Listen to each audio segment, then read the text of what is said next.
All right, welcome everybody to, we're getting back into the rhythm of things. This is hashtag AskBrewers and we're going to go over the most recent of our videos, which is the SPS lighting video from our hybrid series. And today we should be releasing a video, but we're not. I'm just going to let everybody in here before we get too far into it. Just for everybody, we got Randy here answering questions over on Facebook. And then Adam, he's a new addition to the team for hashtag AskBrewers and he is down in Facebook land. So hopefully he'll chime in pretty soon here. And you guys can answer questions all day long, and we'll just answer them. But specific to, hopefully, SPS lighting today. So, again, man, today we should be releasing normally at noon our, typical release of the hybrid series, but we're not, and that is just because I'm super burnt out from all of the sales and stuff we were doing over the last couple of weeks. Like, it just was so busy around here. There was no way I was going to be able to write a script and get it produced and shot.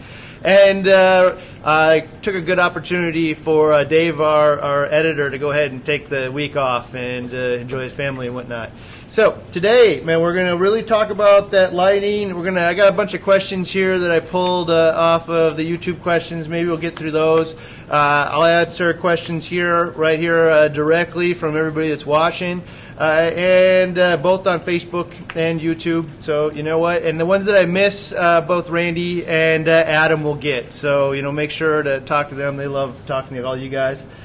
And so I'm just going to start off by kind of making it real, because there was one question in here. It says, where do I find it? Oh man, where was it? Let me find it. This one right here from Kevin. Oh, you know what? There's so many in here. You know what? Oh, this is the one I'm going to start with. Rush here. Rush Medical. He says, if it's simple, why does it take 42 minutes to explain? Which, you know what, I think is a great question, because that kind of goes at odds with each other. How can something that's super simple and stable take 48 or 42 minutes to explain? That's how long the SPS lighting video was. And so, it wasn't a really long thing. And, really I could have just come out and said, hey, you guys, go buy some T5 bulbs, plug it in the wall. And if it ain't going to be T5s, then make it work like T5s. Done. I mean, that's really the end of the story. It's all you really need to know to have a successful reef tank. But, you know what, man, what we're doing is, really talking about all this stuff and making a strong case for why that's real. In all of these things. Man, literally I could come out and probably do a video that lasts 60 seconds, and at the end, man, hey, do this. You'll be successful. But the reality of it is, man, we got to make a strong case, man. We need to explain why we've come to that conclusion, for it to be believable. Give you examples of where success has been, and show you the results of implementing that kind of thing. So, for us, man, it isn't about the minute at the end. It's about the 41 minutes in the beginning, really sharing all the experiences and, why you think that is the case. So, good question, man. Another one I thought was super good here was Mark Bernard. He didn't actually ask in the lighting video, but he asked in the tour that we did. So for those of you who missed it, we did a tour of the whole facility here, walked through all 72,000 feet of BRS, and you got to see everything that we're doing here, which was pretty fun. Mark Bernard here asks, who is the real Ryan? Is he the erudite, thought-provoking scientist we see in the latest BRS TV segments? Or maybe that monotonic, flat effect YouTuber of old? Or is he the fun-loving Doug McKenzie that we see in the live shots? It's all got to be all three, but he wants to work for Doug. You know what? Really, man, I guess it's all that stuff, man. We just like to have fun here, and we like to do different things. And, when it's time to talk science, man, it's time to talk science. It's not time to get into all the jokes and everything. I mean, I really want to give a lot of information. And, man, we're just some of those episodes people tell me they got to watch 3 times, just get it in, because it's just coming at you so fast. There's so much information. And if we, turned it into a conversation and it was all jokey, man, the thing would be 4 hours long. So, you know what? And I just want to, it's just sometimes it's talk time, talk serious. As far as the monotone flat effect YouTuber of old, yeah, man, that was me too. You know, not necessarily me you would know in real life, but like, I mean, I was terrified of that camera. You know, it was super, super scary, man, for the first time to get out there and, you know, tell people, you know, how to be successful with their tanks, or at least share knowledge, man, that you have.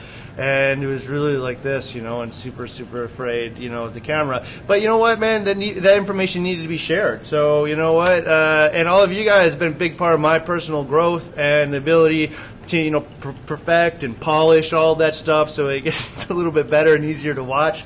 So thank you. And you know what, man, we love to have fun here. And so actually it's super awesome in this live stuff and you know, all those prizes and everything we're giving away. It's just super fun to be able to like show the fun side of BRS, not just all the, you know, science and advice and whatever, but like, man, this place is all about fun, and we just really like to, you know, enjoy our lives. So, you know, it's not just a job to come to, but something we enjoy. So, bravo for Mark answering that question, man. Not really related to lighting, but that was super fun. And I'm just going to say a couple other things here, man, before I start answering questions live here. There was a couple of them, Fish of Hex. This wasn't really a question, but Fish of Hex Aquatics said 8 XR15s and 8 Blue Pluses on a 300-gallon Acrotape is hands down the best lighting setup he's ever had. Reef Dude shared, I 100% agree with you. XR15s with diffusers are the way to go. So far, it's been my favorite lighting setup. And, you know, as you guys know, that's what we ultimately went with on the XXL 750. And I got to tell you, the more that I play around with it, the more happy I am with it. And, you know, my only complaint would be, I guess, I kind of wish, you know, being the premium product out there that it is, the Radion, that, like, it should just come with those diffusers in the box, to be honest. You know, like, if you're going to present yourself as the best out there, and this is, like, absolutely the best out there, you know, in terms of, you know, aesthetics, what it looks like in the tank, because I'm looking at the tank. That's all I do with it. If I don't look at it, what is it worth? So it needs to look sharp, it needs to grow the corals, and you know, I don't think there's a better option out there for LED only. But you know, being is the best option. I shouldn't have to go buy a $50 add-on to make it, you know, work. It should be the best out of the box. Now I know that this was like, you know, just a after thing that they added to the product. Maybe they release something in the future that has it incorporated. Maybe they do some kind of package in the future. I don't know, but I have to agree that that would be an awesome thing for them to do. But if you go and look on hashtag AskBRSTV, I posted a picture, or not a picture, some video of where we have the XR15s there without the diffusers, or with the diffusers, and then we start to pull them off. And you can see, man, like this super awesome, perfectly blended spectrum, no individual colors seen anywhere. And then as you pull them off one by one, you know, and they're just the, you know, normal HEI lens, you start to see these little spots of light, you know, kind of moving around in a hex pattern in a grid as the waves shoot it around. And like you put those things back on, you're like, oh, perfect. You know, so it's such an awesome, awesome tool to, you know, take the next evolution of lighting, and it'll definitely reduce the par. You know, and some people have said, man, like, well, I don't want to reduce my par, or it takes out so much par, it takes 100 par off, I tried, I don't want to do it. Well, I don't know, man, I just got to tell you, par is the easiest possible thing to put into the tank. Like, of all of the challenges of using lighting on the reef tank, par is like by far the easiest one to do. So its application of par and spectrum into a way that produces results, man, visually and biologically, that's hard. And so, you know, if I have a tool, man, that achieves those goals for me and it comes at a energy expense, I'm okay with that. Absolutely 100% okay with using energy to achieve a result, especially a desirable one that makes it so much better. So absolutely in that case. So yeah, both Reef Dudes and Fish of Hex looked like they agreed with the thing, man. And honestly, if anybody saw it in person, I think you'd agree 100%. The only other question I just said, or I asked, or somebody asked us over the week was, hey, how come not the 360Xs? Because the 360Xs also put all those LEDs under a single lens, and could you have used 10 of those things instead? And absolutely, especially after installing them, we installed it on the ULM the softy one as well as the LPS one over the week. And like it looks really, really sharp in the tank. And if energy efficiency, I don't know the actual energy efficiency of par or whatever, but like you don't have to use the diffuser on that to achieve a very similar result. I will tell you that without the diffuser, though, it still looks kind of sharp. You're not seeing scattered colors or anything like that, but the shimmer lines coming from the Kessel bulb is definitely a sharper, more dramatic line, whereas the diffused lines are much more muted in a blend of shimmer lines with diffused look. So that would be, either one of those would be really awesome solutions. I don't think you could go wrong with either one of them. Absolutely, they both produce results, especially on the high end where it's not just producing biological results, but it's also producing, aesthetically appealing tank that when I look at it, I'm like, man, that is sharp. That looks the way I want it to look in my home. So, yeah, absolutely. So I'm going to answer a couple of these things up here. Can we see Aaron's little tank from Jeff Kennedy there? Yeah, man, you know what? I'm going to do another tour again sometime in the future. We'll probably just do tank tours at some point here, and you guys can see all the tanks. This time I'll be nice enough to let them polish them up a little bit first. But, yeah, absolutely. So, yeah, Aaron's always had a little teeny tank on his desk. And for those of you who don't know, Aaron does all of the measuring and all the BRS Investigate stuff for us. All right. Let's see if we can answer any other questions. Luke is here. Ryan, on your ATI T5 fixture videos, you guys don't test a 6 bulb fixture, although you recommend 9 inches above the surface with the 6 bulb unit. Would you change anything on that? Yeah, Lucas, you know what? This is what I would do. Is with almost every light, I think the first thing that I would do is take a piece of paper and put it next to the tank, and then have my buddy raise it until the light shines onto the tank, onto the piece of paper. And then I know I'm getting like spill into the room, which is visually not appealing, but also like wasteful of energy, I guess. So I'm going to want to mount these tanks or lights personally as high as I can, to get the most even distribution of light and spectrum blending, even with T5 bulbs, that I can. Without getting a tremendous amount of spill into the room. And that was one of those things, actually, we talked about the Orphix a little bit. And, the Orphix do a really good job, man. We mounted one over the E170 this week, and it's probably 16 inches off the tank, or at least, probably 14 inches off the tank before any significant amount of spill goes into the room. So, it's getting that light into a rectangular shape into the tank that does really well. And at that height, blends the spectrums pretty well. So, and the big thing, they also have this acrylic sheet that's on the bottom of them. So it protects the eye from seeing the light, in a seated position. Because a lot of the lights out there that kind of have lenses that come out of the bottom from a seated position, like in your sofa, you would get kind of blinded if they're too high. And with the Orphix, that wasn't the case. So bravo to them for that feature on there.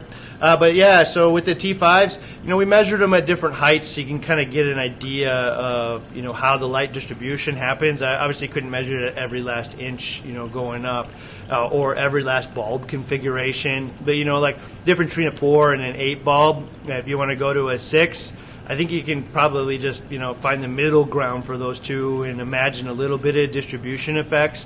But again, raise it to the point that it visually spills into the room. Turn off the lights, put some white paper on the sides, and kind of see. Because the higher the better.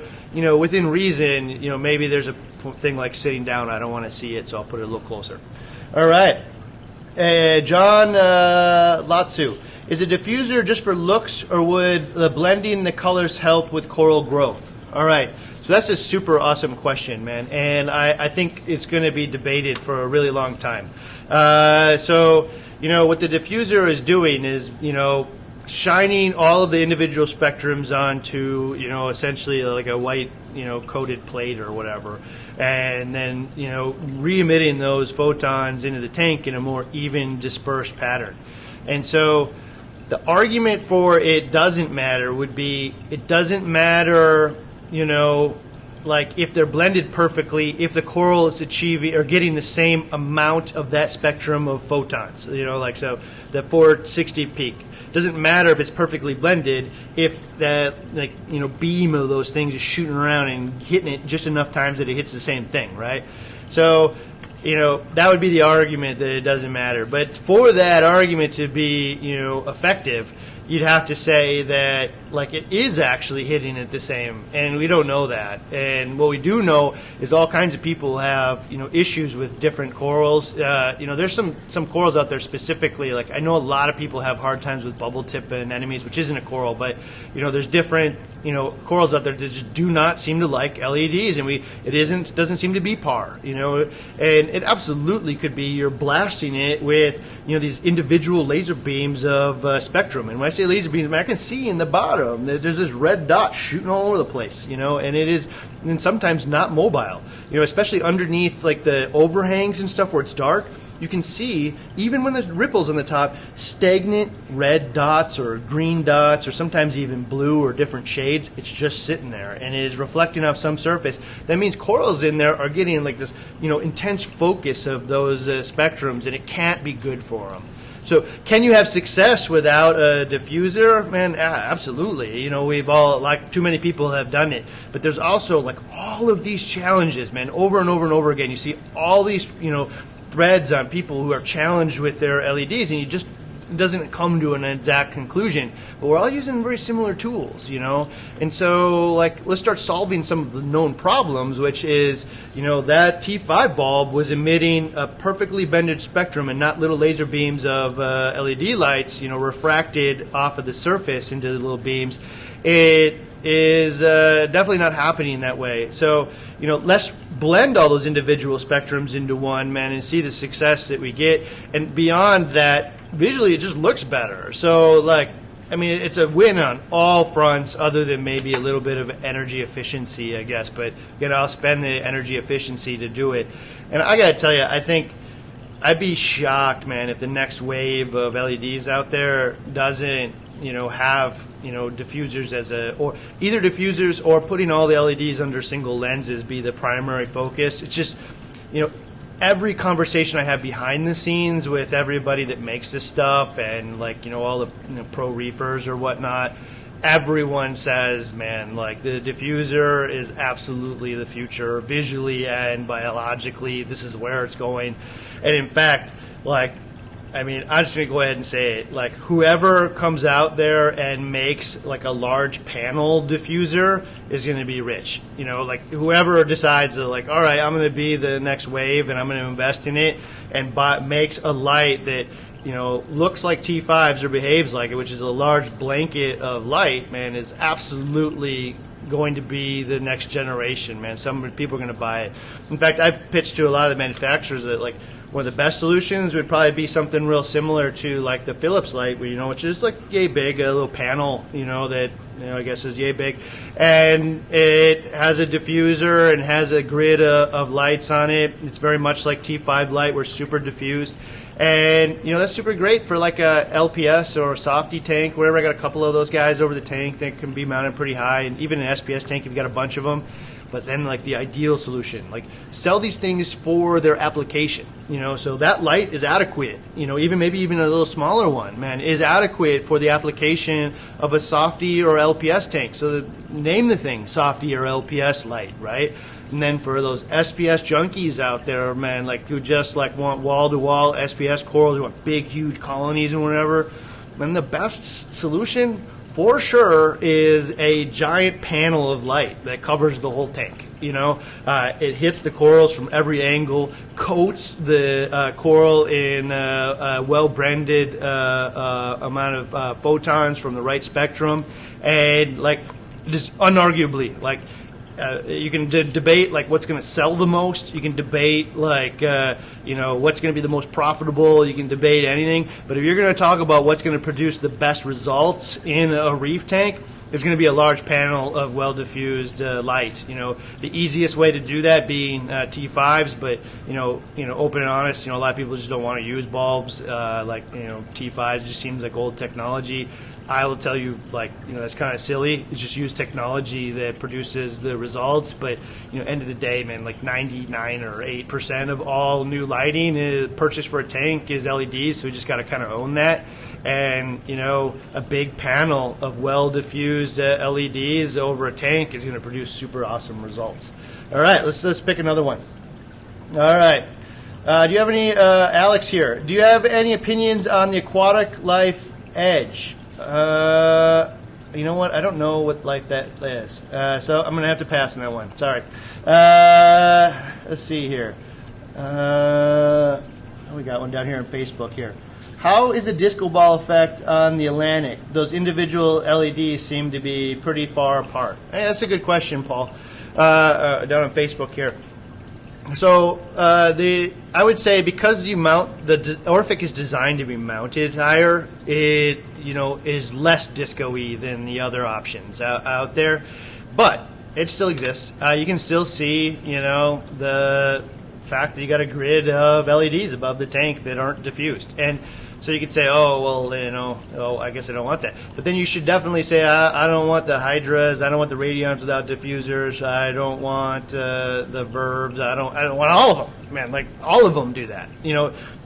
Every single one of them out there. The only ones that I've seen that don't do that are the ones that don't have the widest spectrum, and they tend to blend the various shades of only blue and white together, and then it's just not as easy to visually see. It still kind of looks like a scattered disco effect, but a scatter like a static TV and less disco-y because the colors aren't as prevalent. But almost all of them will do that to some degree. Some are better than others, but end of the day, that isn't the best solution. Is just to have bare LEDs refracting off the ripples of the water and just shooting all over the place. So, the Orphic will definitely do that, but I think it does it better than most because it's designed to be mounted high. And again, if you go down to the hybrid series, what we talk about a lot is with the LEDs, the best thing you can do is mount them high. And I think the lowest possible thing that they did at Worldwide was 13.5 inches, and it goes all the way up to 20 inches above the tank. So even with lights that weren't necessarily designed for that. So, absolutely it exists. Maybe, to me, the Orphic, honestly, is probably the closest to being a panel of LEDs with a diffuser, technologically wise. They could just put a diffuser on there and sell it. So hopefully they do something like that, and hopefully maybe even the Philips people finally decide to sell something here. But their current design doesn't allow them to sell it in the U.S. with the electrical standards the way they are, and it's honestly a warehouse light that they repurposed for this thing. So it's a big, huge metal thing that is visually pretty ugly. So unless you're going to be able to hide it, and ultimately it just didn't seem like it was going to be real marketable in the United States, even though we were all pressuring to bring it here. The company like Philips, you have to have a business case of selling a gajillion of them to make it worthwhile, or you repurpose a light that you already sell. So hopefully they'll change their mind, see a new opportunity. If not, hopefully the people that are in the reefing industry will recognize this opportunity and build something and sell it to the people that solve the current solution. It's just becoming more and more and more obvious that a large panel of LEDs is best for specifically SPS tanks. All right. What else we got here? Okay. After fragging a coral, should I change the intensity for less stress of the fraggee? You know what? I don't know. If you get the right par, then probably the answer is no. But if you are pushing the edges and you're treating par like horsepower, then absolutely, I think I would, reduce the par for, a bunch of frags or whatnot, and not try to push the limits of, what they're capable of, because they are going to start using metabolic energy to, heal the tissue rather than growth at that point. So, in all honesty, man, honestly, I don't think I would. If it's growing and it's super happy in there, I just wouldn't change anything. I'd keep stable and simple and stable. So, I would not change anything after I took an organism and cut it apart. I want to keep it as stable a system as possible. All right. You know what? Let's see if we can butt another question down here. Kirby here. How do we effectively diffuse the light produced by primes and other similar LEDs which do not offer an out-of-the-box diffuser? That's tough. A lot of people are going to go and try to buy a diffuser plate from Home Depot, something designed for like T5s or whatnot, or just a sheet of plastic or something. And I'll just say that actually that's a good point. So in our other areas of our lives, man, we utilize energy for desired benefit. So like here, I got T5 or light, or I got fluorescent lighting all over the warehouse, right? And like I don't want bulbs shining in my face, so we use various forms of diffusers, so that the light is pleasant in the office space, and we're definitely losing energy by doing that. But I don't want a bunch of bare bulbs shining into the room, because it's going to be blinding. It's just not going to look good in the room. So we want a softer, more diffused look in the room. Same thing with the tank, man. I'm going to use a diffuser to do the same thing. I want a softer, more. In this case, I need to blend a bunch of bulbs even into a spectrum. Like if I was using T5s here, even, or fluorescence here, like one of these bulbs, they separated it out, and one was blue, one was green, and one was red, and I wanted white. Like I would definitely use a diffuser in that case. I wouldn't just let blue be over there and red be over there. I would have to.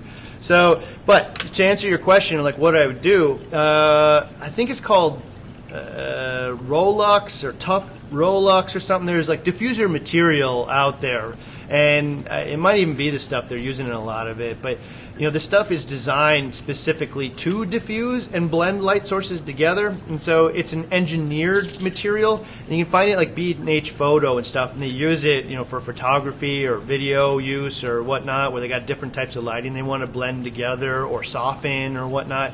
And like you can get big rolls of it, like $150. I think in our video, if you go over to Reef, in the link in the video, I actually post to some of the ones that I would suggest you trying at least anyway. But you can get much smaller stuff than the rolls for like $10, and you can probably get a square yay big of this material. And you can go research it and try different ones if you want. Some of them are designed to really diffuse it. Some of them are designed to keep a hot spot in the center but add diffusion to it. And they even have like pictures of how it all goes. But maybe if Randy or Adam are nice, they could go over to that forum and post a link up here for everybody. And I don't know what page it's on, but you can find a B&H Photo. Again, the link I post to is a whole roll, so it's like $150. But you can find just a little square of it for $10. And that's what, if I was going to do a do-it-yourself solution to try to diffuse it, I would do that.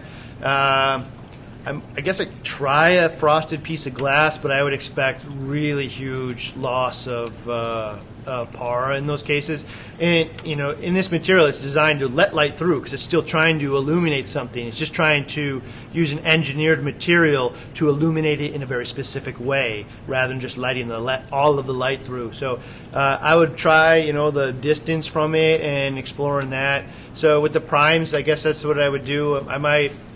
If I had a hood, I might try to build something, that hold the stuff taut. I don't know. But that would be the much more affordable method of implementing a wide grid of LEDs under that than, honestly, it'd be awesome if AI, came out with a very similar little diffuser panel. It would be much less par because that guy isn't that bright, at that size. But you know what, man? It'd be worth it, I think. And I don't know. I know specifically one of the reasons why it works so well in the current format with the Radions is actually because they use those HEI lenses. So even though the diffuser plate is only probably an inch or 3/4 of an inch or so from the lenses, the HEI lens just spreads it out so wide inside the diffuser plate. The diffuser plate looks white instead of little specks of green and red and stuff, So, it's the combination of those HEI lenses and the XR15s and 30s with that plate that allows them to make it still pretty thin and work real well. So, I don't know if that would be the case if they could just pop one on a prime or not. All right. Let's see here. What else we got? Do you use acclimation mode when adding new coral? I'm not a big fan of that, because then I'm going to have to, reduce the stability for the rest of the tank and all the corals that are probably in there. What I would do is put the coral, in a, not dark area, but a lower par area, and kind of move it around and decide where it looks like it seems to be best before gluing it to the final location. So you can kind of create your own acclimation mode for a new coral, but I wouldn't every time I add a new coral decide to screw with the biology of every other coral that's in the tank. All right. What else we got here? Okay, so Greg Carroll here. Doesn't the prime have diffused optics? I guess that's true in a case, So in the prime, it's kind of like frosted in there, so you're getting a little bit less of a sharp edge on, what's shooting into the tank. But what it isn't doing is using that diffuser plate to blend all of those individual spectrums into one. So you might be getting a little wider, more, I don't know if diffuse is the right word, man, but you're getting a different angle of incidence going into the tank, using that frosted lens, but the frosted lens isn't capturing all of the light cones and, blending them into one cohesive spectrum. So, you could call it that, but I don't think it's effectively doing what we're talking about today. All right. How many hours is too many hours from Shane Skyers there? So, you know what? I got two things, I guess. You know what? I'm moving towards 12-hour on cycles, and, a little higher. I'm following the worldwide thing now, and it just works. I have 100 different things that work for me, but I guess why not try theirs? And there's just a little higher par for the first 5 hours of the day, and then a little lower par and a little bluer spectrum later on in the day. And for the last 7 hours or whatnot, I had to get the actual chart out, but it is about 12 hours what I'm shooting for, and I don't really shoot for the ramp thing. One of the things, the ramp thing sounds kind of cool, you're creating this kind of sundown, sunset deal. But, what you find if you look at, a lot of Dana Riddle's studies is, the coral is actually doing its best photosynthesis in the morning, the first hours between, 7 and 10, and then the last hours between, I'm going to make this up, but 3 and 6 or whatnot. During the day, from where it's at highest intensity, it's actually protecting itself from the sun, and slowing photosynthesis rates down intentionally. So, they just find the pocket that the thing is doing the coral's doing the best at, and just leave it in there, for the whole time, and not have to worry about creating the perfect arc or large ramp times. I don't like to just turn it on and off, but honestly, man, people have been turning it on and off with the T5 lights forever, and that didn't present problems for anybody. So we do here a half-hour ramp time, just kind of slowly build it up, so it's a little less shocking per se. But who knows if the coral even considers that shocking or not, So yeah, I don't know. Too many hours? I wouldn't go past 12. But a lot of people did 8 for a really long time, and some of that was about the bulb longevity and viewership. That's the thing actually. What I would do is try to design something around when I'm going to be home. So in general, man, I got an 8-hour day. It takes me a half hour to get back and forth to work, so it's 9 hours. Well, for me, it's probably 11. But at some point, I want to make sure I can enjoy this tank. So, I would definitely myself. I probably wouldn't get to enjoy it in the morning at all, so I don't really care about that end. But at night, I'm gonna schedule that cycle so that during the 3 hours that I'm active at night when I get home, I want the tank to be on, and so it's not necessarily longevity, but an idea of when. And I think in coral labs they tried to identify, and they're probably going to look into it deeper, and we might look into it deeper here with Investigates. Is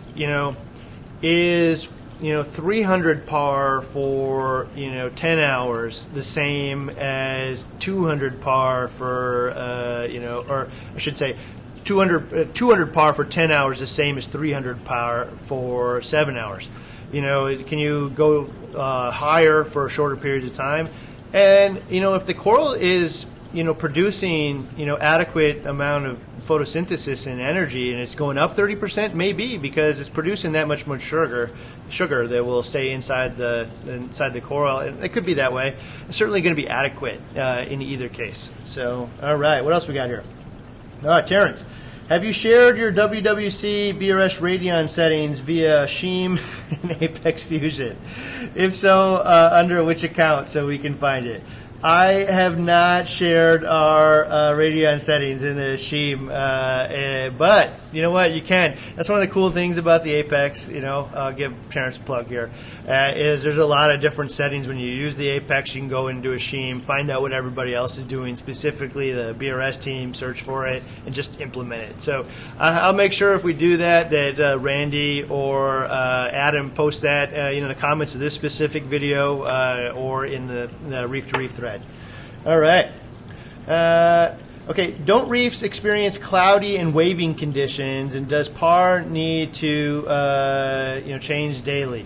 So Robert, I agree, man. It's double so if you are gonna ride the edge, man. Can you give the corals a break, man? Like, do they need to be hitting max PAR all the time? Can they, in the wild, they're going to get a respite from a cloud that passes over the sun, But, in that case, those things they're giving themselves respites. They're just shutting down photosynthesis to some degree. So this is what I would say. If you are, going to ride the edge, man, and you're going to go out there and have 450 PAR in your tank, finding ways to give it a break here and there wouldn't be a terrible idea. Will it produce results? I don't know, man. That's kind of, you're just, we all like to try to mimic nature as much as possible.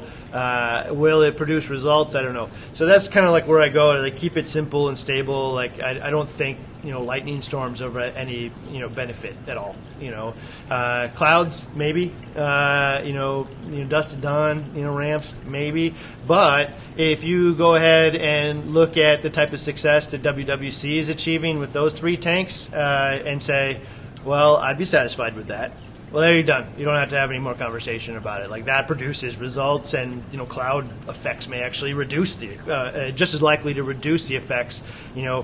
Change in rates of photosynthesis all the time. If you can find a nice stable rate where everything's happy and healthy and producing, the growth and coloration you're looking for, like, why mess with it? It's producing results. So I'd leave that for the trailblazers. And as I always like to say, trailblazers are the first ones to get shot in the back. So it's fun. You're out in front of everybody, but don't be surprised, man, if it doesn't go your way. You are definitely learning. Your tank is now the experiment for the rest of us. So you can decide if that's what you want to do or if you just want results. And both those answers are right. Because doing experiments is part of the fun of it for a lot of us. So, you know what? There's no problem with either one of those things. All right. When LEDs start to age and decline, do they reduce PAR output or just spectrum get jacked too? You know what? I don't know the answer to that question, Ryan. I would presume that they absolutely, I know that they lose output. I would presume, based on the data sheets that I've seen from many of them, that they would shift spectrum as well over time. And to me, that, I guess, would be part of the reasons why I would look for anything that has an active cooling system. Meaning that it's monitoring the actual temperature of these things, and capable of keeping the temperature in the LED, the right temperature within the threshold that doesn't prematurely age it. If you treat the things like they're throwaway products because they're cheap, then so be it. But if you want a product that is going to last, you're not going to have to keep mounting it and, taking it out or measuring it and wondering whether you're doing it right. Something that has an adequate cooling option will mitigate those changes over time. But the LEDs last a pretty long time as long as they're cared for. All right. What else we got here?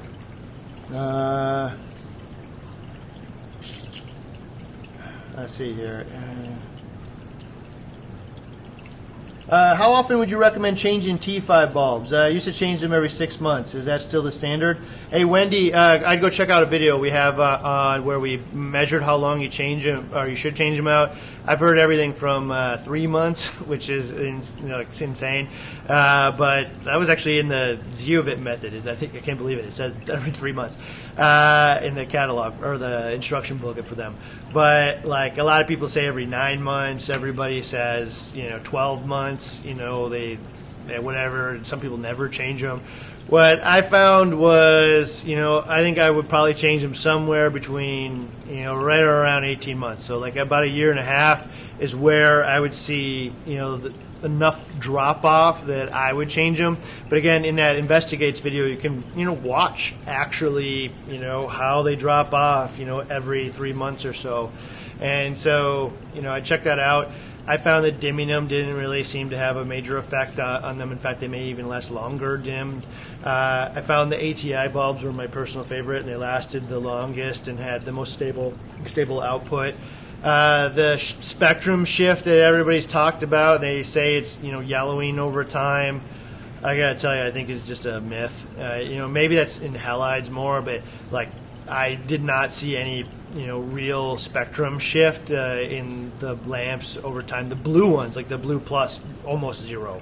The fuller spectrum bulbs, like just a little bit of green or yellow, but like as somebody who's actually played with all the LEDs, measured them, monitored it visually, like if you can see that difference, man, like I can't barely see it with a measurement tool, much less the eye. So you are super in tune with your tank if you can see that kind of spectrum shift. So I guess for me, this isn't going to do something awesome for our T-bulb saves, but I wouldn't change them as frequently as you're changing them. I let them go for like 18 months personally, but that's still up to choice.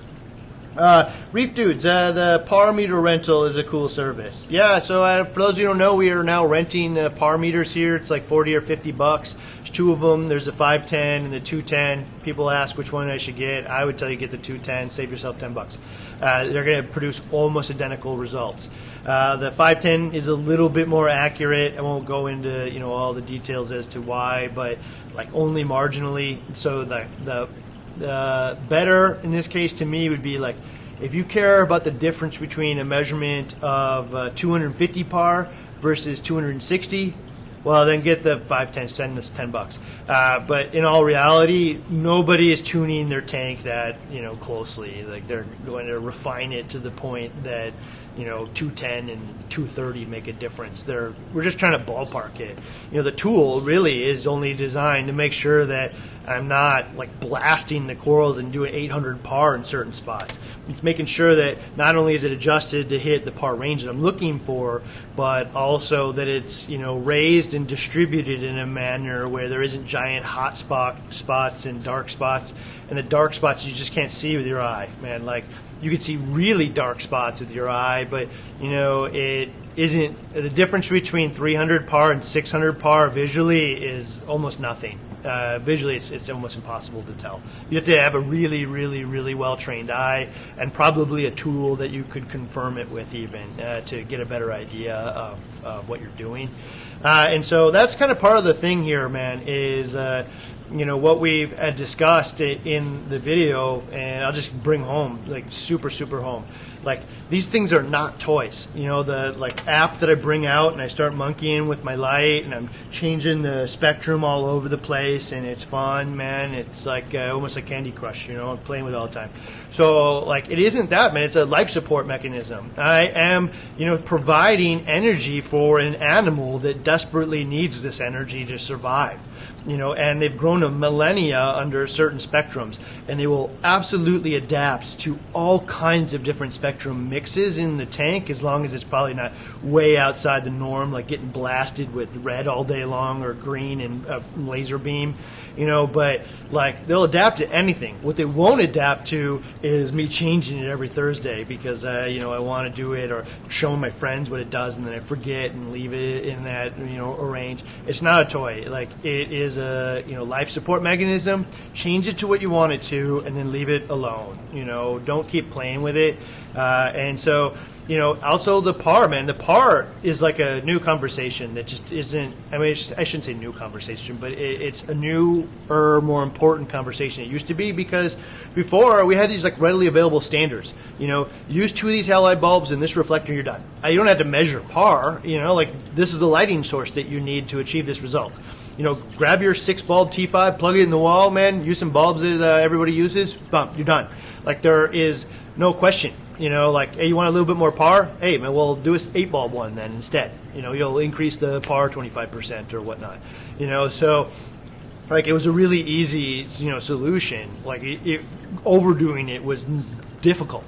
And now, with so little understanding of how these, highly focused, pucks of light, that almost all of these popular modules are doing is, just like it's producing, like if I mount it 8 inches out the tank, man, the par right underneath this thing at max is like 800. It's 3 times what we'd recommend. You're going to kill stuff. Like it just isn't easy to tune these things to what you're looking for. And what I would call it is par wars. And like you can blame the manufacturers if you want. They certainly own some accountability in producing products that are capable of killing the coral. But really, it's what the consumer wanted, man. Like I can't tell you how many times I hear I don't want a Kessel because it doesn't have as much par as something else. Like the Kessel intentionally does not have what I call kill mode in it. It intentionally doesn't have so much light that you're capable of killing stuff with it, and it's designed to be used in a certain pattern with the amount of these things near each other, and so use it as you want, but like it's not going to produce this super laser beam of light going into the tank.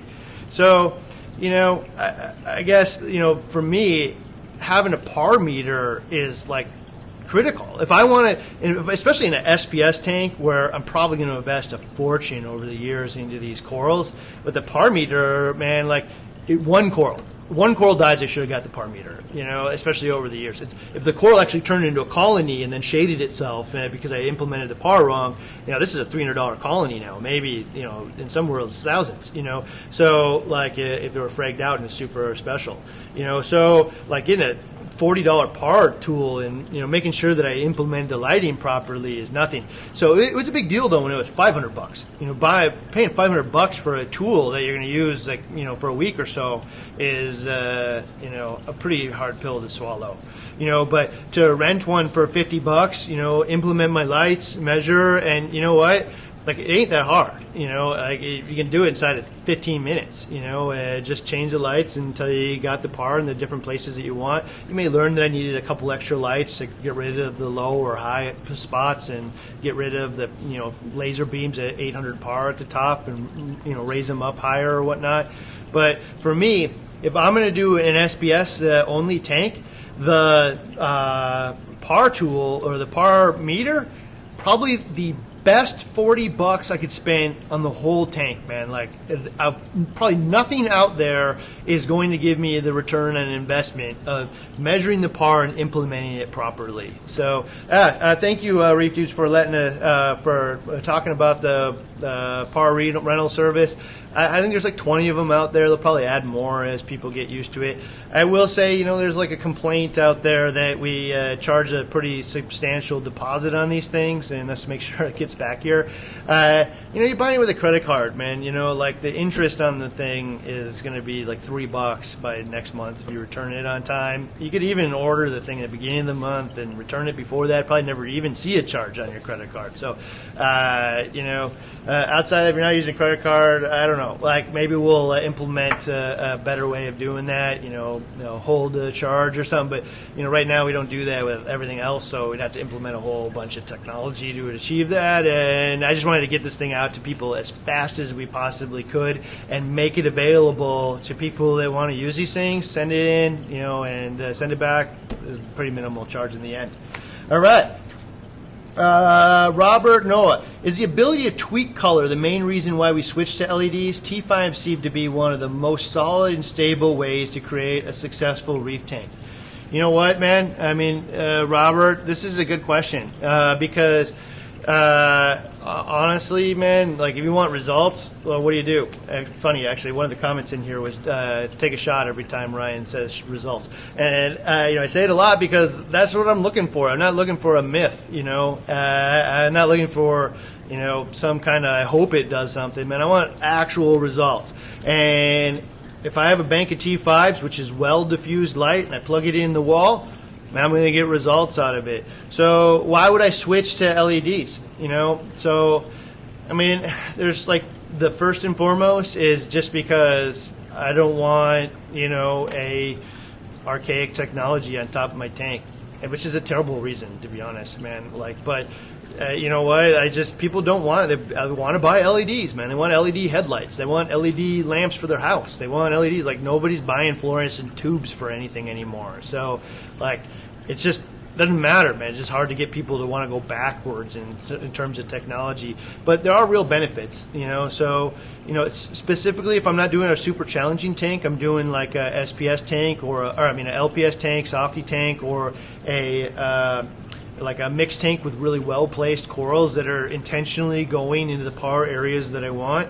Like something like a Radion XR30 or whatnot, is really low profile, man. It's super, super small. It looks way better visually on the tank than a giant panel of T5 bulbs, which is, not necessarily the most attractive thing out there. And so, visually it's more attractive. The ability to tweak the color absolutely is one of the main reasons. So tweak it and then leave it alone. It isn't because it's a toy that I can tweak it all the time and play with the animal's life support. It's so I can tweak it to what I visually want, and almost certainly the animal will adapt to that as long as I'm not like way outside of suggested norms. The animal will adapt to it. What it won't adapt to is changing it every 3 weeks. I'd say a lot of these things, the adaptive curve is like 3 months. So I change something, and it probably won't be happy with it for 3 months. You might not be able to visually see it unless you did something really outside of its norm, but 3 months is where you'll start to see the benefit is stability of not touching or changing anything. 6 months is where you really start to see it, and at the year, if you haven't changed anything, things just explode. You won't believe the type of growth that you get. I'm not just talking about lighting, I'm talking about everything. So if you leave everything alone and keep it stable for a year, growth is explosive. When I'm constantly trying to change things, spend so much energy trying to adapt. So yeah, man, use the colors to switch up to what it is you want it to look like in the tank, and then leave it alone. Obviously energy efficiency is one of the reasons that people use LEDs, and I'll say the biggest energy efficiency savings will be over halides, where you generally needed to have a chiller. Not all cases, but a lot of them. And the chiller energy consumption was super high. But when you really look at a bank of T5s and the amount of power it's putting out versus a bank of LEDs, I think you're going to be kind of disappointed with how much energy savings you really got. It isn't to achieve the same dispersion. Especially if you're using something like the ATI lights, where they're cooled to the right temperature, and if you had a par meter, you could actually find the right temperature for your household, and the input air, I guess I should say. And so, what else are the reasons, man? The ability to create dusk and dawn effects. I can put moonlights and stuff in there. And you know what? The WWC team has a daylight, portion where I get to see the corals in a different spectrum than I do at night. And it changes throughout the day to some degree, but they're adapted to that change now. And the different biological elements are probably happening differently throughout the day, but they are adapted to that change. But with LEDs, I get to see the corals in different lights. So some things are just going to look a lot better in a fuller spectrum light, and some things are just going to pop and look really super cool in that bluer light that may happen at different portions of the day. And really at night, I can use those LEDs to create that kind of twilight. That probably biologically doesn't do a whole lot for the coral, but allows me to look at the tank in a whole different aspect. So there's aesthetic reasons. I'd say there's I'm not going to say this entirely, but near no biological benefit to LEDs. In fact, like almost everything about the LEDs is a step backward in terms of biological benefits, because it's just so hard to use those tiny pinpoints of really unique spectrum of light and blend them together into one universal cohesive light. So that's, I guess, what I would say about those. So if you want to use T5s, man, that's the kind of results that you're going to achieve. All right. What else we got here? It's been about 55 minutes, so I'm going to take this, as long as you guys are answering questions for a little while, and just kind of wrap it up at some point. But what else we got here? Do you guys swap the A360Ws and the BRS-160 with the 360Xs, and what setting do you have them at, and what setting are they on now, max intensity and color? Okay, yeah, we did swap them, and I'm not going to remember exactly, but I know they're at 50% intensity, and there's 5 of them on there, and I think during the day for the first part, there's like 20% red, it's 30% color, and then at the end of the day, it goes, or the middle of the day, it goes down to, I think, 0 red and like 0 color, so the bluest setting possible. I'll probably share the exact details on that. I also raised the lights up a little bit, so they're about 12 inches. Now the LED is 12 inches off the actual water. So we did switch it, and I can tell you, it's probably hard to see in this video, but visually with the eye, the color in the tank is better, and the power was distributed better, and overall, I mean, like, I wouldn't tell the average Joe to go out and rip all their A360s out their tank and replace them with these. But if I was going to buy new, the $50, man, no brainer. What I do like for sure is the spectral controller that works with this guy in a single cord, and much better than like the AP700s, which I know I had to use a Wi-Fi, and Wi-Fi's always dinking around with it and maybe work, especially when one is like a master to all the other ones. It's really sometimes they lose a link with each other, and I just prefer a cord, to be honest. As long as I can hide the cord like I can in this case, I would absolutely just prefer a cord. When switching from LED to LED and T5, how long should it take for the coils to adjust? So, you know what, I think I mentioned this earlier, but I think, 3 months, would be, pretty good. And don't be surprised if things kind of like brown out a little bit, or you see some changes that they just don't like it. And don't go necessarily switching it back or switching it to something else, trying to find out what they like, because they're actually going to like that worse, And so it's just going to be all willy-nilly, all over the place. Let's see, I'm going to pick up a couple of questions here, see if there's any good ones that I really wanted to hit on. Hey, this one's good, from Kevin Watkins. Can't you guys just do a back to the basics build? Most people can't afford all this cutting edge tech. Back to the basics, what works, what doesn't, budget build, something besides what the most expensive stuff they make, and wow, it works, LOL. You know what, absolutely, and I don't blame, Kevin probably didn't make it through the whole video, but that's why we're at the end of these things. I'm trying really hard to produce an affordable option, what most people are doing, and this super expensive option that if you wanted every available benefit that you would do that. And and that's why we're trying to pick those cheaper options. And I think what we said in there is go buy the horticulture T5 bulb that I think we sell, or not bulb but fixture, and results won't be your problem. You will absolutely be able to grow SPS corals with this, and it will look nice. It won't shimmer, and you won't have all the fun apps and stuff. But part of this also, I think we just need to kind of accept the fact that we got a pet that we put in our house, and my dog probably costs me thousands of dollars a year. And if I think about how much I feed him, my visible fence I put in for him, the amount of stuff that he damages, all the things, man. This is a pet, and even your cat probably is not the cheapest thing in the world. But this isn't just a pet like a fish tank, I put some fish in there. That's pretty cheap. What I'm actually trying to do is take a section of a reef and move it into my household, and, that isn't the cheapest thing to do. So I think most people could set up a really awesome one for $2,000 in their house, and that's probably what it costs to, take care of a dog for a couple of years, in most cases, if you're doing it real well and taking them to the vet like they should and getting their shots and everything. If you don't do it well, it's probably cheaper, but it also depends on how much effort you want to put in your diet. You want to buy some, cheap, grocery store food, certainly adequate. Cat's probably gonna live a long time. Other people are going all the way and they're feeding raw food, and blending up chickens and stuff, beak and all, and the organs and everything.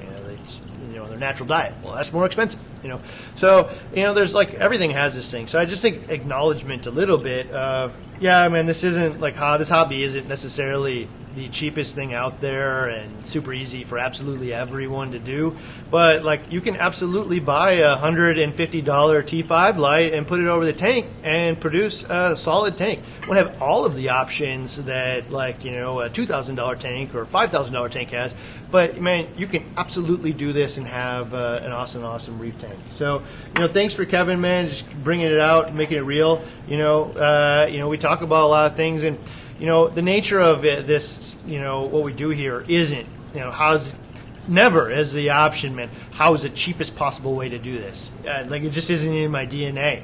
My DNA is, man, how do I care for these animals the best? And I can do that at a couple different price points and what I would call adequate or acceptable. This is taking care of this animal as well, but like.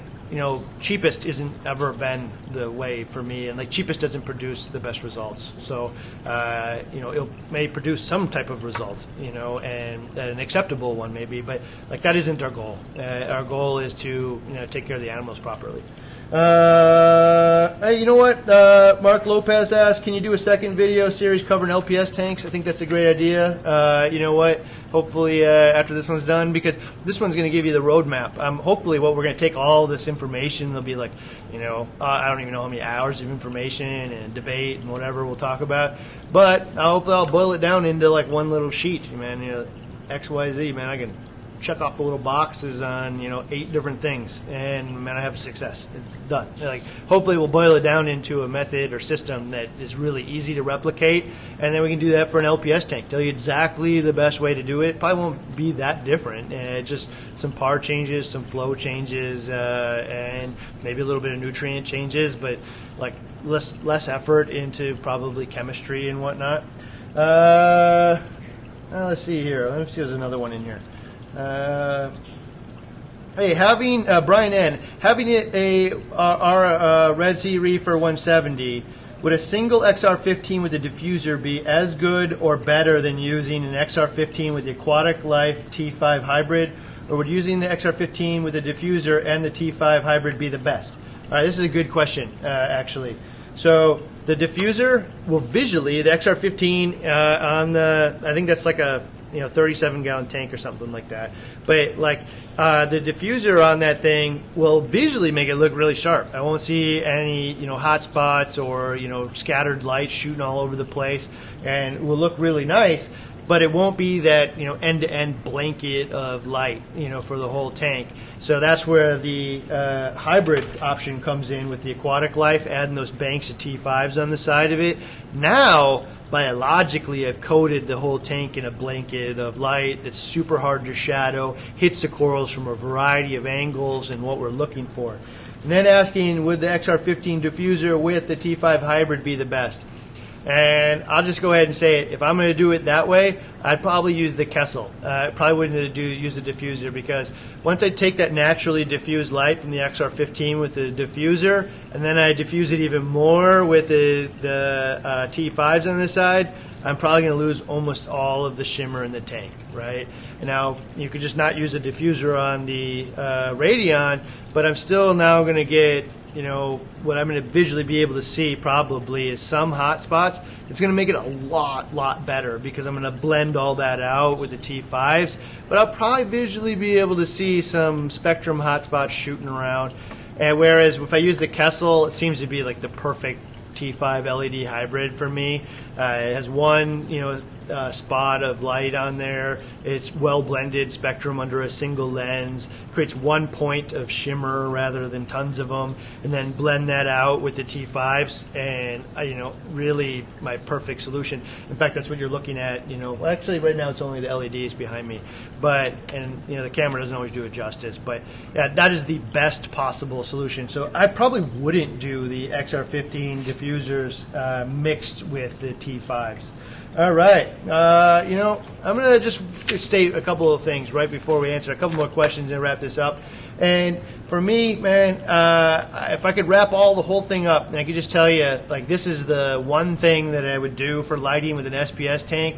And, like, you don't have to sit through the debate. I probably should have put this right at the beginning, both episodes maybe, but, you know, this is it. It's 100 for the SPS tank. I want 150 to 350 par. I'm really just shooting for a 250 and as much of the tank as possible, knowing that the top regions it's going to be a little higher and in the corners it's going to be a little lower. You know, if I can shrink that range up and be, you know, even closer to the 250, I would, you know. But, you know, the more benefit from being more diffused and even as possible. And a blanket of light. So we're just looking for that blanket of light that hits the corals from a wide degree of angles. And the end of the story, man, this is what I would say, is if it isn't going to be T5 lighting, it should behave like T5 lighting. That's just like the mentality I should look at it like. It should be a big blanket coat of light, and that will produce the results.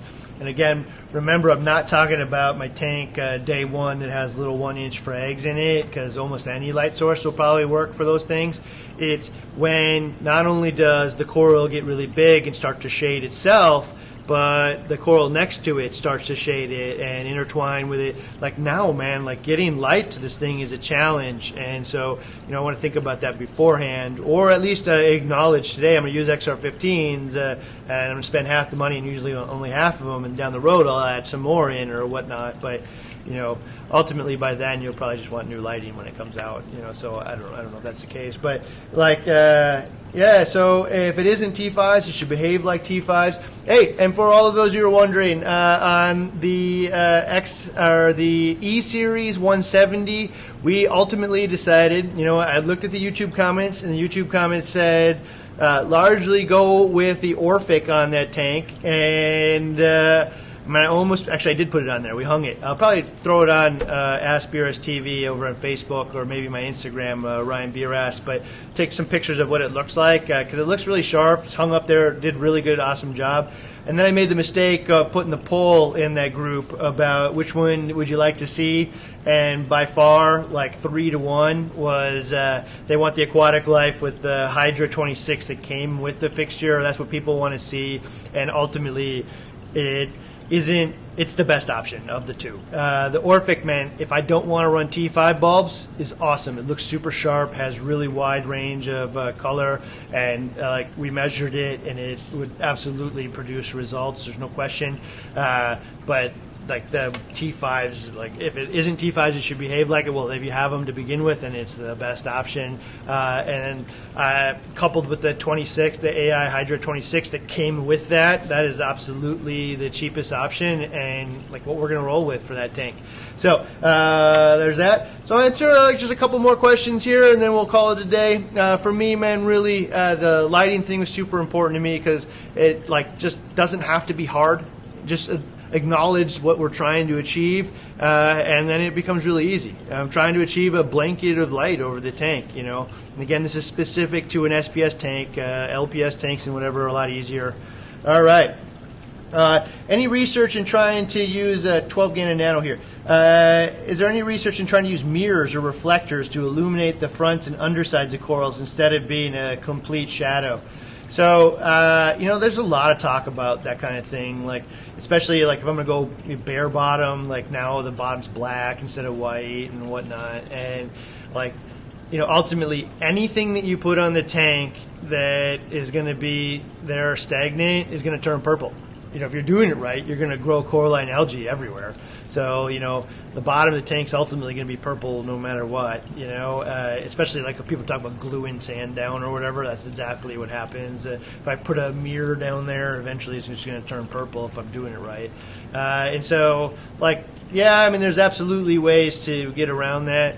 And so, you know, sand, the reason it doesn't turn purple, you know, permanently is because it's tumbling over itself and turning over. It doesn't have a chance to do that.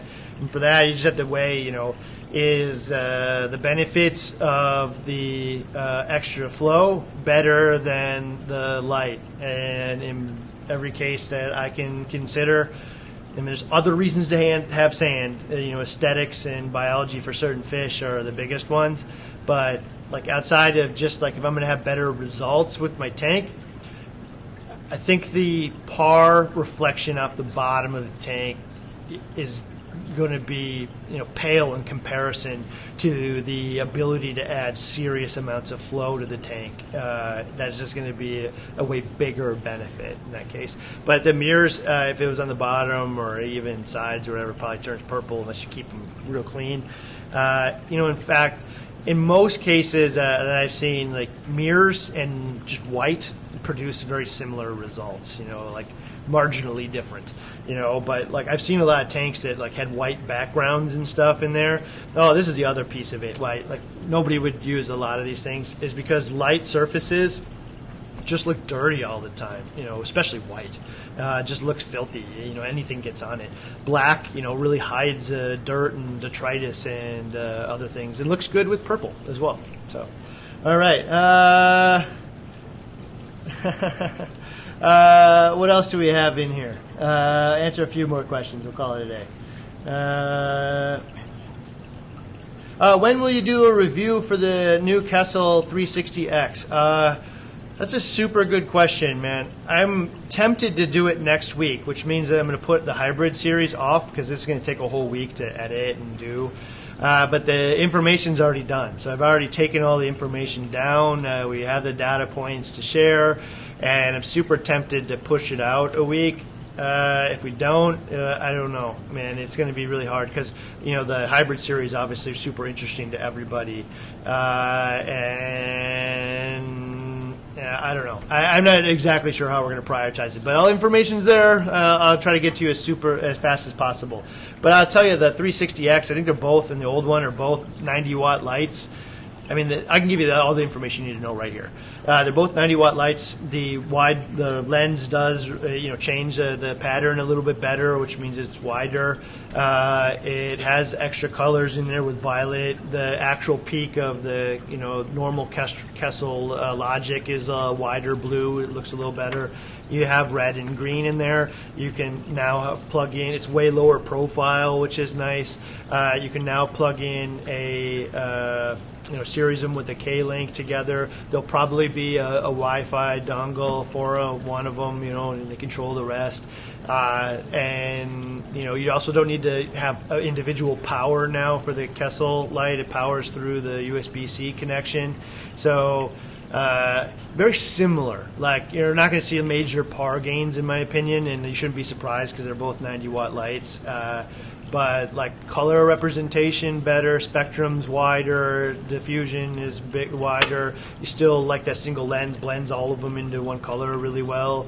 And overall, I would call it a pretty big improvement over the other light functionally. But like again, this isn't par wars. They're not shooting like par's horsepower where if I have a 600 horsepower engine, it's better than a 350. Like I can't even drive that on the road. So what's the purpose? I guess I could blast them for a second if I wanted to, but nobody would run it that way. So that would be about it. All right. What else we got here? Do you do moonlighting right without messing up the coral's photo period? Well, that's a good question. One of the things I think we shared in an earlier episode was like a lot of them spawn based off of moonlighting. So I just turn it on, man, and I don't really mess with trying to get the whole rotation of the Earth perfect. But at night, I like to be able to just kind of see in the tank, especially if the room is in a super dark room. Like here, it's in a studio. It's utterly black, so fish couldn't see anything if they were in there. And anecdotally, I've heard people say that if you have a little bit of light in the tank, that fish are less likely to jump out and be spooked. I don't know if that's true, but I'll buy it. It doesn't hurt anything, and it looks cool. So, and I've never seen a negative thing from doing a very, very small amount of light. Actually, that's a big deal with the 360Xs. Actually, now is you can run them down all the way to 1%, which is a super, super, super dim moonlight and perfect for that application.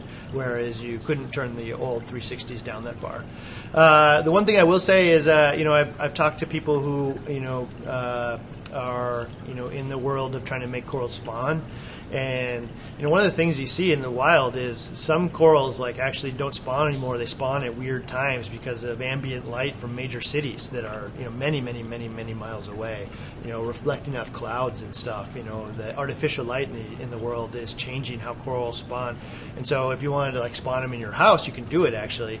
It's just that I would need to replicate the moon cycles perfectly, and I'd also have to black out the tank. It'd have to be in a room that doesn't get any other artificial light at all. So it does definitely have some kind of role in biology, but you don't see corals spawn in tanks a whole lot. It's probably due to like not creating the perfect moon cycles for the corals. All right, what else is it? What else we got here? All right, I'm gonna answer two more, and then we'll call it a day.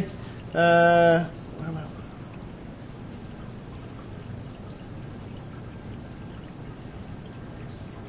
All right, well, I'll just read this one out. Jose, what about power outlets? How do you know when too much is plugged in, or it's safe to plug in equipment, etc.? That'd be very useful and good to know when you're pushing it. It may cause damage or whatnot. Rule of thumb, of course, is since its power may vary on the age of the home and whatnot, but when you take that on, it would be super helpful. So I'd say that most outlets are rated for about 1,500 watts, and so I'd kind of go look around the house and see how many watts are running on this thing, what else is plugged in, pull other stuff out of that circuit if possible. Try to put the tank maybe near where you can either put another circuit in really easy if you're going to need to go over that, or that it's within range of another circuit in that room. A lot of people use those little electrical tracks that can go along the bottom of your baseboard, and if you paint it the same color as your wall, you'll never see it, and it'll just go around and go to another plug-in in the house. If you are going to go over that.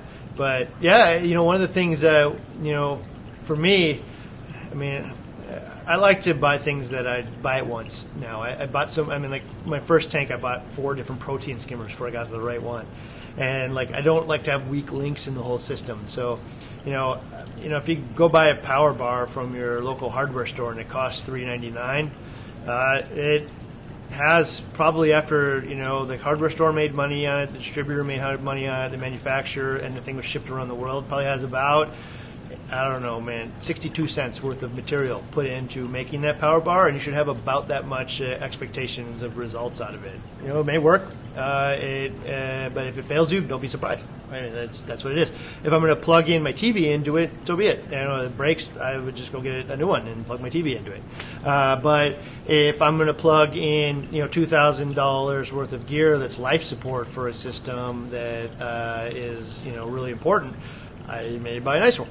So in this instance, we do that PS3 one that monitors all of the power in it. You can click through and see how many amps it's taken and how many watts, and you can get a real idea of how much power you're consuming, and how close are you to that 15 amp circuit that on the wrong day, if all of the heaters are on, the lights are on, and my son walks by and flips on the light to the room, will it suddenly trigger? Or worse yet, flips on the light and goes and plays soccer, and then the heater flips on or something while we're all away and triggers the circuit, and then there's just power out to everywhere. So having a nice solid power strip like that PS3 has an internal circuit breaker on it. You can set it to different powers. So let's say I know that there's always going to be 500 watts, running lights in the room, or whatnot. I can set the power to 10 in this thing, and it will let me never go over that. I've never used that feature, but you could. And for me, I would definitely try to, identify. Don't just plug everything in until the circuit breaks, man. Think about how much outlet, how much you have on that circuit. And if you have an old house, it might be worth just replacing the circuit preemptively, and making sure that it's new and isn't likely to trip, especially if it's a super old house. All right. Okay, I'm going to answer the last one here with Steve Thompson. What's your opinion on all the blue and UV spectrum? No whites, reds, or greens at all. Okay, so I'm not nobody knows the answers to this 100%, but I'll share a little bit of information on it. So, if you watch Dana Riddle's Magnus speech this time, you will have seen that, like UV light and violet light turns some green corals red, and it has a direct impact on coloration, and so, like, not just visual representation, but the fluorescence of the coral actually changes, and so it does have a role in it. The blue spectrum is probably the only thing that's actually required for, actual growth. I know Randy actually, only uses blue T5 bulbs in most of his tanks that he had up into this day. Is like, all T5s, and all blue pluses. He didn't add in anything other for the coral or color visual representation of the coral. He wanted to provide it, photosynthetic energy, and, he did it through that and produced awesome tanks with it. And so, blue spectrum is probably the most important to the whole thing. There are a lot of people that believe that red, is negative. And I don't want to go all the way out there and say that. That's a super debatable thing. Red actually can add like really cool color to the tank, and like Randy mentioned on the Kessel, you add the red to it, and all of a sudden the Antheus just popped with this like crazy fluorescent color. It was really cool. So it can add like a purple effect to the tank that visually looks really awesome. But there's a few studies out there that actually show red light slows down photosynthesis, and one of the things that has been theorized, and I don't think proven yet, but red light might very well be how the corals choose to regulate photosynthesis in the tank, because red light is filtered out by the water.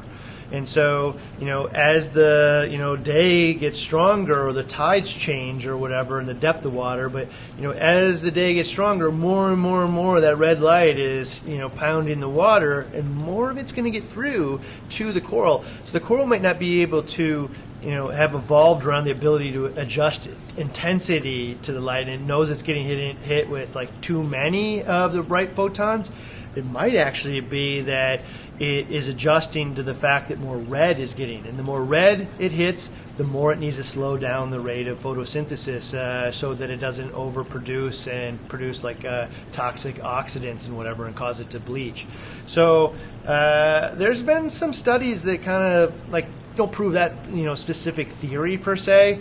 I would call that a plausible theory that the industry tends to run away with plausible theories if it sounds right and fits some way that we all believe is true instantly. And I wouldn't go there, but I don't use a lot of red for that reason. I may add a little bit for color, but I'm really cautious about it. So like with the the Kessels and stuff that give me the option to do that, I've added to like 20% and only for part of the day, and then also at the highest intensity part of the day, by the way.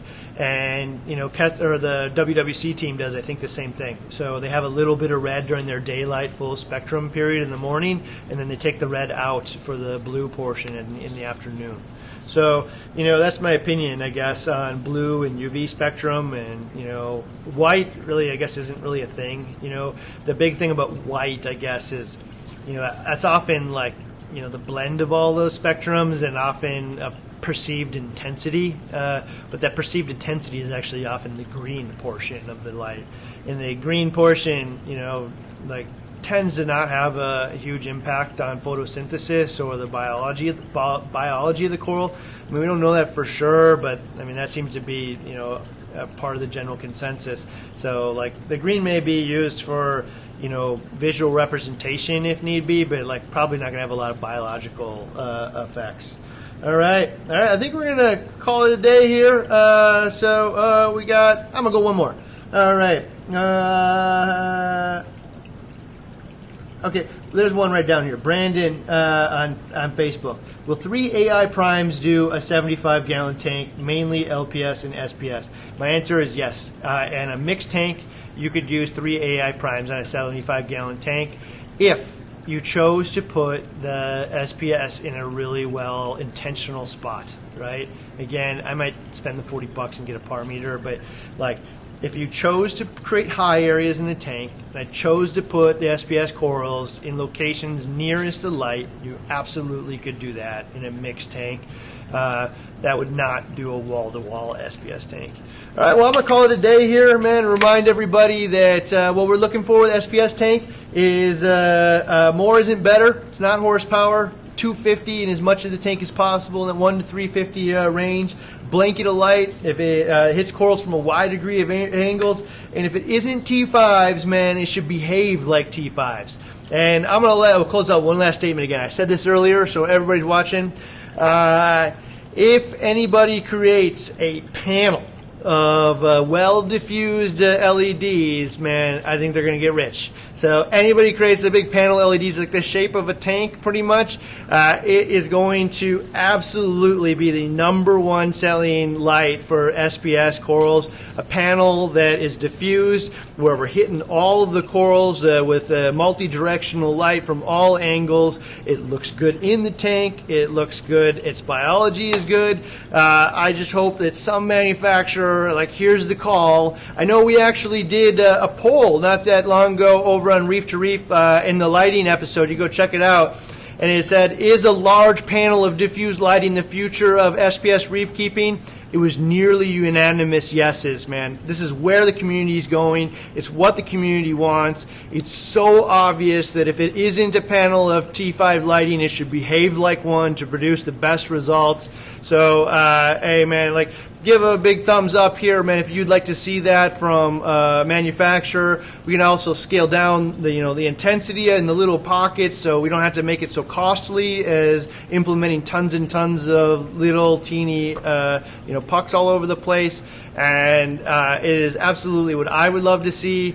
And I hope that whoever does it, man, lives up to that and gets rich doing it, because I think that it'll be a huge benefit to the reefing community to make that. And even like a panel like the Phillips Coral Care for mixed tanks, or lots of those, I guess, for an SPS tank. But for a mixed tank or a softy and polyp tank, it just looks good in the tank. Super easy application of lighting technology that produces awesome results. So thank you, everybody. I'm going to see you next Friday, and I'm going to give you 3 options out here, man. So maybe you can tell me in the comments, either on Facebook on this video later, in the comments as soon as this goes live. I'm going to say, man, we can do that Kessel A360X, or I guess it's just 360X, BRS TV Investigates next Friday. We could also do the next episode of the BRS Hybrid, and I'll give you 2 options. I haven't decided which one I want to do. We're either going to tackle the 4-month cycle and really get into what cycling means in terms of 4 months, or we're going to get into tank chemistry with calcium and alkalinity in all the ways, and the simplest and stablest way to manage calcium and alkalinity for a SPS tank in our hybrid series. So let me know in the comments which one of those ones you want to see us do, and I will do that one. But I probably got to start on it this afternoon. So be quick. All right. See you next week with another episode of BRS TV.